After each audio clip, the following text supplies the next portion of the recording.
Good morning. Thank you. That was very nicely read. Beautiful reading.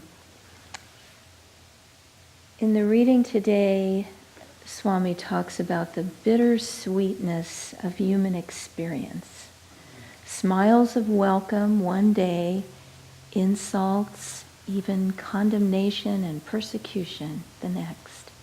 This is the roller coaster ride of human life, the polarity, the duality of human life. Up and down, hot and cold, male and female, good things happening, bad things happening, good, evil, all of that duality. Dharmadas in the purification ceremony was talking about we have these two eyes to see. We see everything in terms of duality. That positive and negative experience is like a pendulum that swings back and forth with its own momentum, going into pleasure as far as it can, and then has to swing back into pain. And from there, back into pleasure, back and forth. It gets really old. It gets tiresome. It gets monotonous. A great saint said, a pleasure is an interval between two pains, and pain is an interval between two pleasures. So how do we get off of this roller coaster? Well, fortunately, we have the yoga teachings. We have the ticket out. We just have to use the ticket. We have to practice the teachings. We have to do the work. Swami Kriyananda once had a dream in which he was in this huge building, like a warehouse. And in his dream, there were many people there with him. And every day, the torturers came in and they tortured everybody. And day after day, you just spent your life being tortured.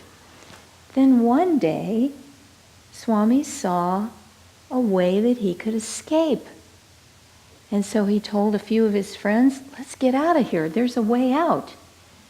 And so they like Indiana Jones escaping the bad guys, they found their way out and they thought they were going to be chased by their torturers. And at a certain point they turned around. Nobody cared. The torturers were still there, just torturing anybody who happened to be there still. Paid no attention to Swami and his friends getting out. And he realized that this world just tortures us. We're so used to it we don't even notice. It's just normal. The roller coaster ride, up and down. Or think of it as the pendulum swinging back and forth. Fear and all the negative things that can happen to us. Just regularly tortured. But we have that ticket. And instead of swinging with the pendulum, we can remain centered. Those ups and downs can happen, but we can become even-minded. Master and Swami both made such a point of being even-minded and cheerful. I remember Swami when I was very young on the path, 22 years old, just new at Ananda. He took me by the shoulders and he looked deeply into my eyes and he said, even-minded and cheerful. I get this through your concrete skull. You've got to learn this. And I still remember that lesson. We had a workshop here yesterday on independence and mobility as people age. And we spent an hour of that workshop practicing falling. What does it take to fall safely without hurting yourself? What do you do? How do you do that? And it was fascinating because it was the yoga teachings. Stay centered in the self. Stay grounded. Stay in your spine. And then the presenter gave us all these little tricks of, the instant reaction to, oh, I'm falling. Just like the instant reaction is, oh my God, there's heavy traffic, I'll never make it in time. Is to go out of yourself, to start splaying out your arms and legs, or mentally your freak out nerves, they all just start splaying out. But instead, he said, bring in your elbows, go down on your knees, sit. And he showed us all these techniques for how you do that safely. And he was fabulous. He was rolling all over the floor. See how simple it is. It's just becoming centered, going back to that center. And it's the same in all the ups and downs of life. Don't get all splayed out from yourself. Come back to your center. And then it's not so bad, You can do this. It's not that hard to do. I've told you that story of Swami who, this was in the 70s or maybe even earlier. He landed in the Delhi airport, massively crowded, big festival in town. There were no hotel rooms available, he found out later. So he arrives, and the people who are supposed to pick him up aren't there. There's no cell phone, there's no internet access. It's in the days when there were barely telephones.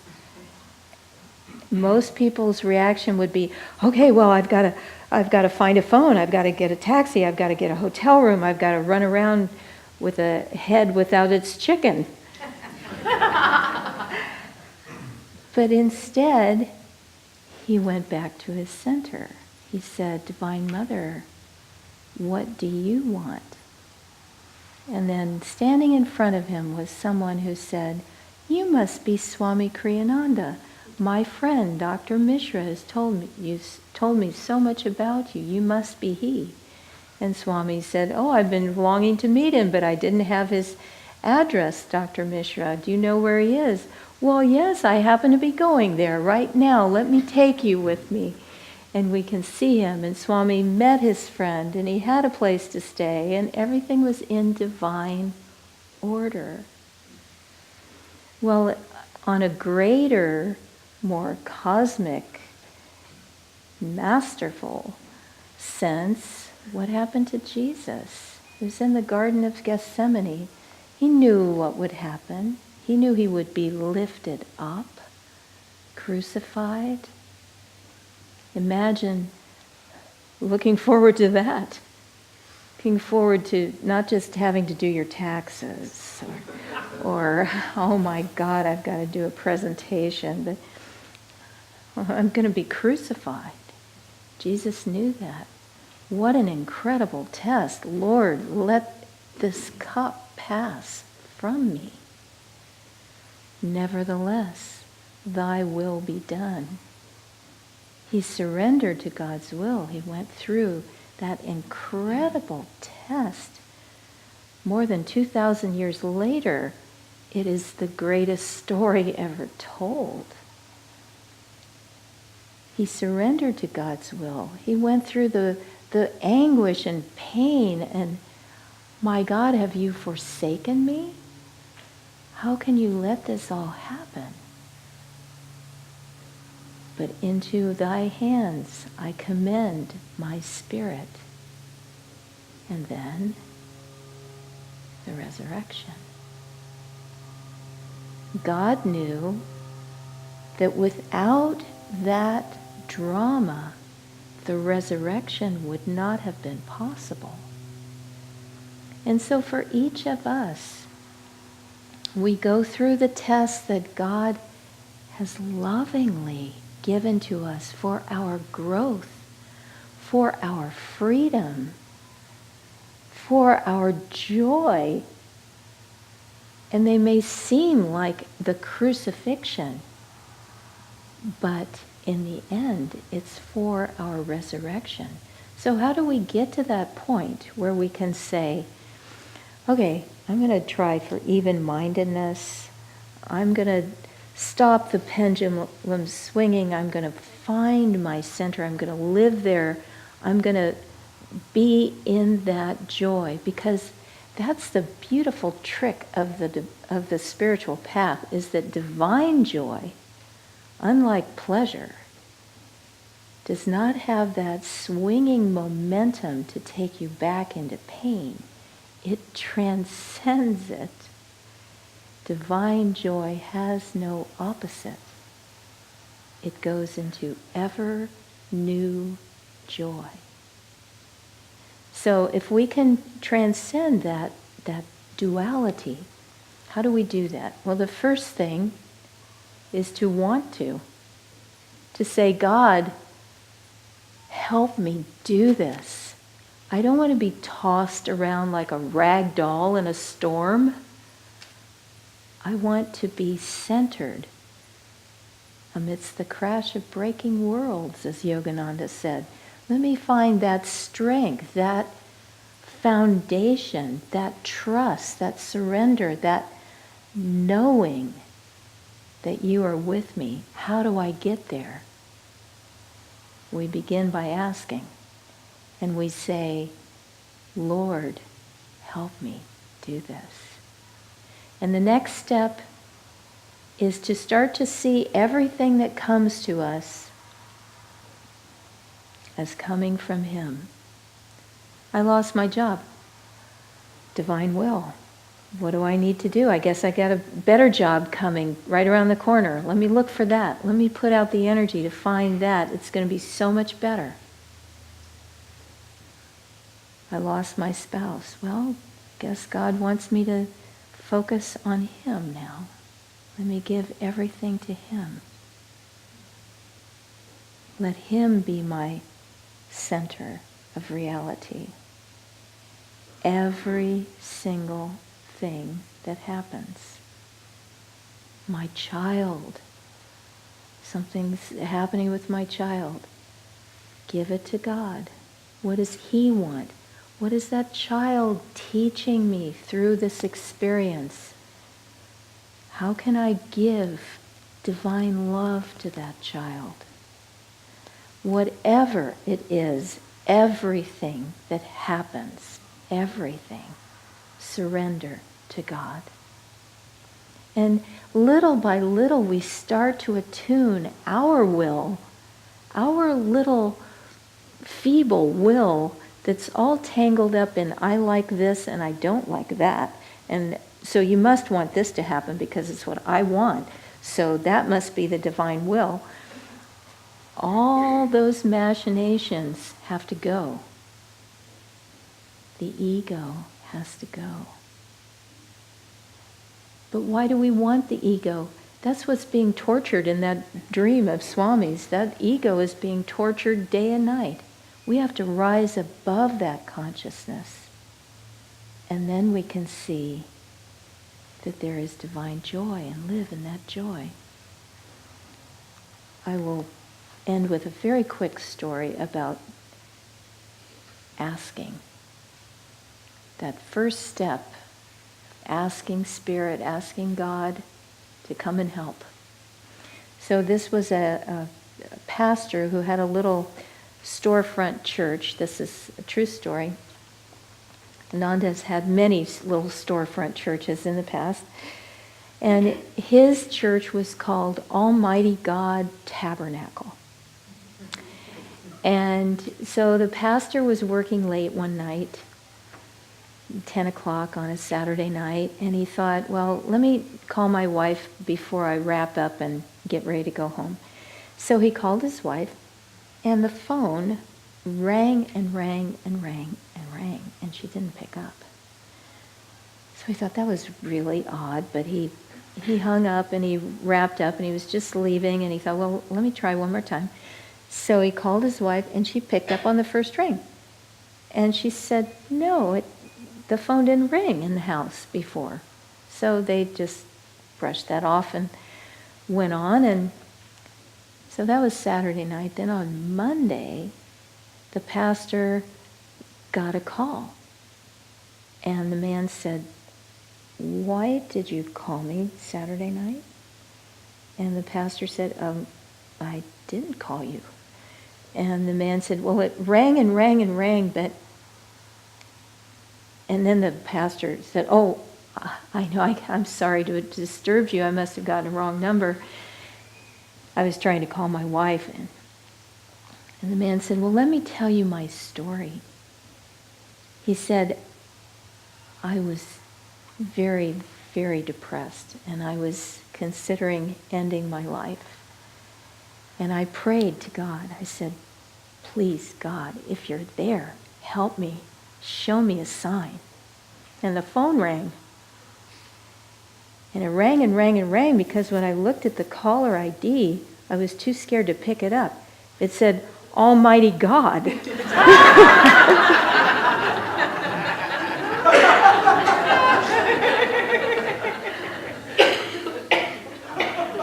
God works through his instruments.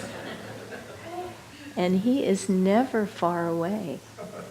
We are made of him. His spirit dwells within us.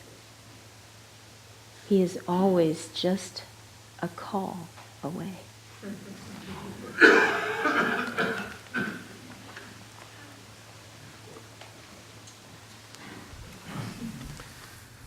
Last Sunday when Ananda and Maria were here, Ananda told us that 2 weeks from then, which is a week from now, is Easter Sunday, and that our souls can be resurrected, our lives can be resurrected if we will follow the path. And I thought to give a little substance to that. And there's an event that happens every year on the Monday that follows Easter. I don't know if you all can think what that event is. It's certainly something that I was tuned into in a particular period of my life. It's the Boston Marathon. And I used to run marathons, in fact, not very many, but I have run several. And so I followed the Boston Marathon as a high schooler. Well, it so happens that this year is the 50th, and I later found out the 51st anniversary of a particular event in the Boston Marathon. Anybody have an idea what that might be? In 1967, the first woman officially ran in the Boston Marathon. And the reason it's the 51st anniversary is that when you go into one of these things and you actually research the story, there's always more to the story, I found out. Turned out that there was a different woman who had run the year before, but she had not registered for the Boston Marathon, so she ran unofficially. But anyway, 50 years ago, a woman named Catherine Schweitzer registered for the marathon as K.V. Schweitzer, and which she didn't think anything of it at the time. That's how she signed her articles that she wrote for the newspaper, so she just filled out her application that way, not realizing that it was a men's event in the AAU cycle of events, which meant that she wouldn't be allowed to run. Well, she got an official number 261, which is now a famous number, as you'll hear soon, and she entered the marathon. Now, prior to this, a little event had happened. She was training with her then boyfriend and later husband, and they were running and running some distance. He was training for the Boston Marathon.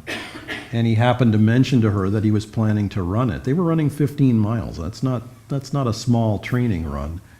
And she said, "Oh, I want to run that." And he said, "Well, you can't." And she said, "Well, why not?" He said, "Because women can't run marathons." Not possible.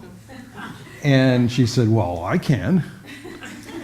And he said, "So prove it to me." And she said, I will. And so they kept on training. Well, he ran that marathon with her. And there's this iconic moment, and if you should ever Google it, you will see, because one of the race officials spotted her running this marathon with the number 261. She had her official tag on. And he was so outraged, he jumped down and he tried to rip the number off of her back. And her boyfriend, who was an All-American football player, launched into this guy like a hockey player, checked him, knocked him flying. And you can see all this, actually. You can see the photos of it. It's quite dramatic.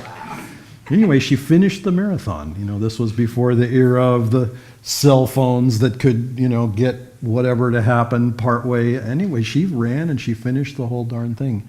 And now 50, and of course there was another woman who had run it the year before unofficially and had done very well then as well. And they are both recognized now. But why do I tell the story? Because there was a consciousness that said, oh, you can't do that. It's not possible. Women are too fragile. And guess what? Women are not too fragile. People are not too fragile to run marathons. And I did it myself, and I can tell you it's not super easy to run a marathon. It's not always the most fun thing. This earlier woman, Bobby Gibbs is her name, ran in 1966, and she said, I can run 30 miles. Why the heck can't I run 26.2? Well, in the race, she was really going. She actually had much better times in those earlier years than this other lady.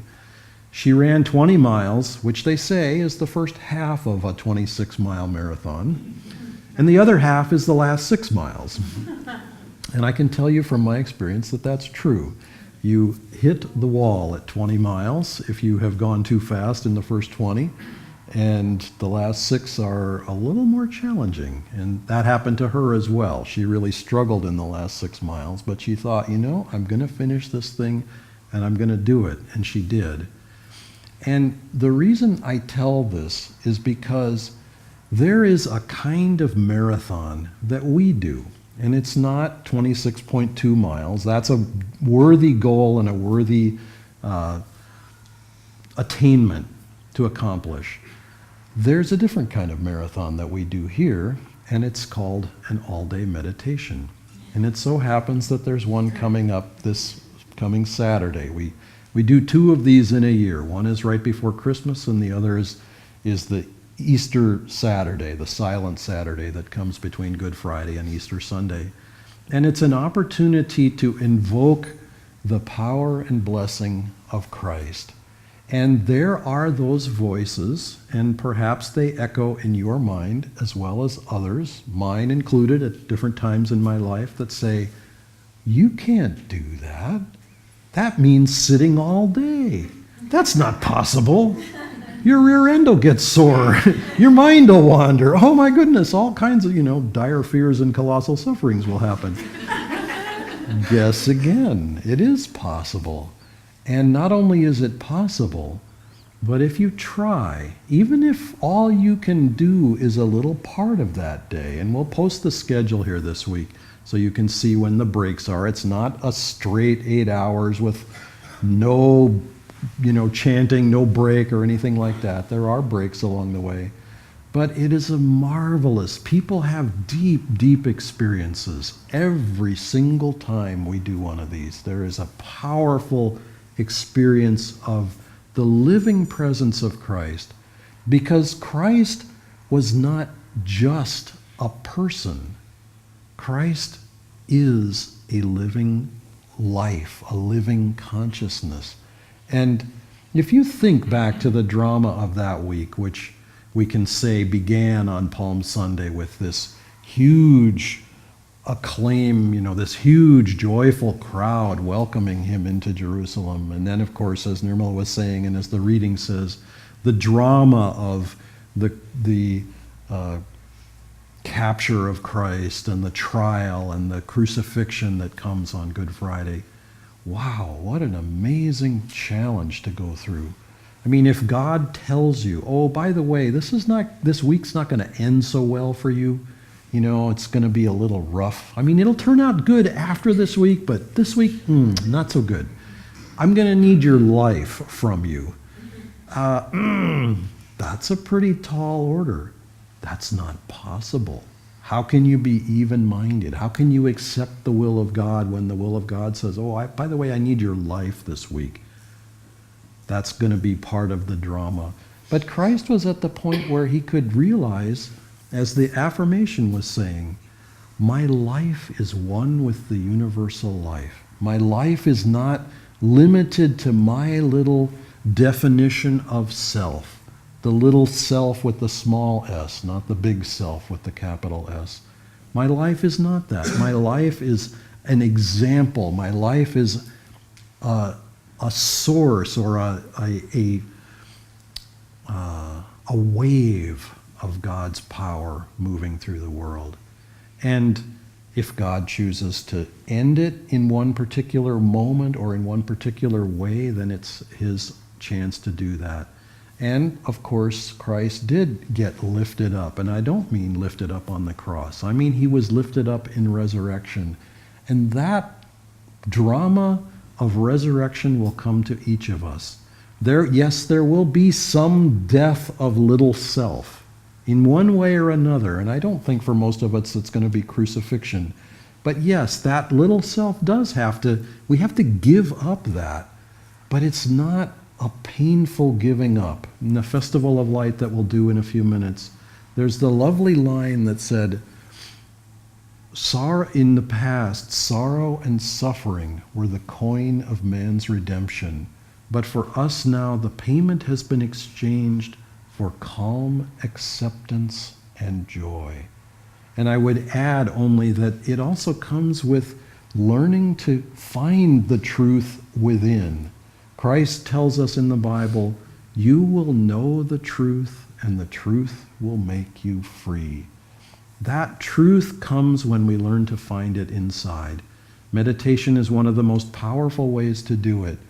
But inner prayer, chanting, any number of other paths along the yoga life will show us that truth, will teach us that truth and help us to realize that truth. Because that truth is not something written on a piece of paper. That truth is the story of your life. That truth is the truth of your own being in God. And that is what's waiting for all of us. And I love the line in the reading where Swami says, even a beggar has lived or will have lived the greatest drama ever written, greater than the greatest epic. So let us live that drama as well. And please come and join us next Saturday if you can.